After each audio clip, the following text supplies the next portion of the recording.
ಕಳೆದ 5-6 ದಿನಗಳಿಂದ ದೇಶಾದ್ಯಂತ ಇಂಡಿಗೋ ವಿಮಾನಯಾನದಲ್ಲಿ ಆದ ಸಮಸ್ಯೆಗೆ ಪ್ರಯಾಣಿಕರು ಹೈರಾಣಾಗಿ ಹೋಗಿದ್ದಾರೆ. ಒಂದು ರೀತಿಯಲ್ಲಿ ಇಡೀ ದೇಶಾದ್ಯಂತ ಇದೇ ಸಮಸ್ಯೆ. ಇಂಡಿಗೋ ಫ್ಲೈಟ್ ಎಫೆಕ್ಟ್ನಿಂದಾಗಿ ಬಾರಾಮುಲ್ಲಾದಿಂದ ಬೆಂಗಳೂರಿಗೆ 5 ವರ್ಷದ ಬಾಲಕಿ ಥೆನ್ ನಲ್ ಅಶ್ವಿನ್ ಒಬ್ಬಳೇ ಪ್ರಯಾಣಿಸುವಂತಾಗಿದೆ. ಬಾರಾಮುಲ್ಲಾದಿಂದ ಬೆಂಗಳೂರಿಗೆ ತನ್ನ ಅಜ್ಜಿಯ ಮನೆಗೆ ಥೆನ್ ನಲ್ ಅಂತಕ್ಕಂಥ ಬಾಲಕಿ ಮಾವ ಆದರ್ಶ್ ಜೊತೆ ಬರಬೇಕಿತ್ತು. ಆದರೆ 5ನೇ ತಾರೀಕು ಥೆನ್ ನಲ್ ಬೆಂಗಳೂರಿಗೆ ಬಂದಿದ್ದಾಳೆ. ಟಿಕೆಟ್ ಬುಕ್ಕಿಂಗ್ ಕ್ಯಾನ್ಸಲ್ ಆಗಿದೆ. 6ನೇ ತಾರೀಕು ಕೂಡ ಟಿಕೆಟ್ ಕ್ಯಾನ್ಸಲ್ ಆಗಿದ್ದರಿಂದ ಕೇರ್ ಟೇಕರ್ ಜೊತೆ ಥೆನ್ ನಲ್ ಬೆಂಗಳೂರಿಗೆ ಬಂದಿದ್ದಾಳೆ. ಬಾರಾಮುಲ್ಲಾದಲ್ಲಿ ಹೆಚ್ಚಿನ ಚಳಿಯಿದ್ದು ಮಗುವಿನ ಆರೋಗ್ಯ ಸ್ಥಿತಿ ಕೆಡಬಾರದು ಅಂತ ಬೆಂಗಳೂರಿಗೆ ಕಳಿಸಿದ್ದಾರೆ. ಇನ್ನು ಈ ಥೆನ್ ನಲ್ ಕರ್ಕೊಂಡು ಬರೋದಕ್ಕೆ ಅವಳ ಮಾವ ಬುಕ್ ಮಾಡಿದ 2 ಕಡೆಯ ಫ್ಲೈಟ್ ಟಿಕೆಟ್ ರೇಟ್ ಹಾಗೂ ಮತ್ತೊಮ್ಮೆ ಬುಕ್ ಮಾಡಿದ 3 ಟಿಕೆಟ್ ಹಾಗೂ ಕೇರ್ ಟೇಕರ್ಗೆ ನೀಡಿದ ಹಣ ಸೇರಿ ಒಟ್ಟು 50,000ಕ್ಕೂ ಹೆಚ್ಚು ದುಡ್ಡು ಲಾಸ್ ಆಗಿದೆ. ರೀಫಂಡ್ಗೆ ಅಪ್ಲೈ ಮಾಡಿದ್ರು ಯಾವುದೇ ಮಾಹಿತಿ ಬಂದಿಲ್ವಂತೆ. ಬಾಲಕಿ ಥೆನ್ ನಲ್ ಪಬ್ಲಿಕ್ ಟಿವಿ ಜೊತೆ ಮಾತನಾಡಿದ.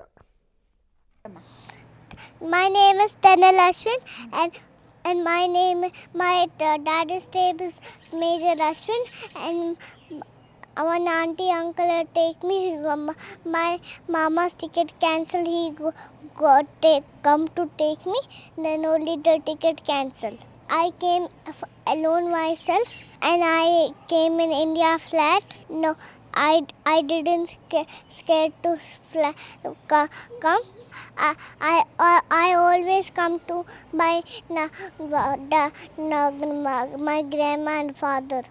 I Chandigarh to Bangalore I came, and so to Baramulla I came from Baramulla. So I came first from Baramulla Chandigarh. Then after 2 days we went to Bangalore. ಅಲ್ಲಿ winter ತುಂಬ ಜಾಸ್ತಿ ಚಳಿ, ಅದಕ್ಕೆ winter vacation ಮಕ್ಕಳಿಗೆ. ಆಮೇಲೆ ಈ ಮಗುಗೆ ಸ್ವಲ್ಪ ಪ್ರಾಬ್ಲಮ್ ಆಯಿತು, ಹೆಲ್ತ್ ಪ್ರಾಬ್ಲಮ್. ಅದಕ್ಕೆ ಅಲ್ಲಿಂದ ನಾವು ಬರೋಕ್ಕೆ ನಮ್ಮ ಮಗಂದು ಟಿಕೆಟ್ ಎಲ್ಲ ಬುಕ್ ಮಾಡಿದ್ದು 5th ಇಂಡಿಗೋಗೆ. ಆಲ್ರೆಡಿ ಮುಂಚೆನೇ ಬುಕ್ ಮಾಡಿದ್ದು.